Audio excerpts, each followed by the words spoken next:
आप किसी भी शक्ल में इंडस्ट्रियलिस्ट को कॉन्फिडेंस दे दें कि अगले 10-20 साल यही पॉलिसी रहेंगे, तो आपको फिर ट्रू कलर्स नज़र आएँगे। सबसे बड़ी प्रॉब्लम यही है मेजर साहब, हमें यही नहीं पता होता। अब हमारी बदकिस्मती देखें, माज़रत के साथ, with all due respect, with due apology with the government policies.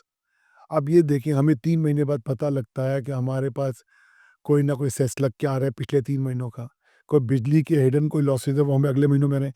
अब जिन साहब ने अपनी प्रोडक्शन करके आज की कैलकुलेशन पे, आज की डॉलर पे, आज की इम्पोर्ट पे, आज के डॉलर के रेट पे एक्सपोर्ट किया या अपनी मैन्युफैक्चरिंग करके सेल कर दिया। फिज़िबिलिटी आउट हो गई ना। मतलब आपको अगर जब सरकार आपकी इनपुट कॉस्ट ही वेरिएशन आ गई इतनी और ज़्यादा। आपने वो बिल में डाल दिया, वो आपने कैसे, अब जो प्रोडक्शनें चल चुकी हुई हैं, जो माल सेल हो चुके हुए हैं, जो काम आप कर चुके हैं, उसको आप लोग कैसे मैनेज करेंगे? देखिए, थोड़ा बहुत अमाउंट फ़र्क आता है। जब आप एक बड़े स्केल पे काम करते हैं, तो वहाँ पे इतना दुनिया में टफ कॉम्पिटिशन है और सबसे बड़ी बात मेजर साहब, फिटेस्ट सर्वाइवल का दौर है।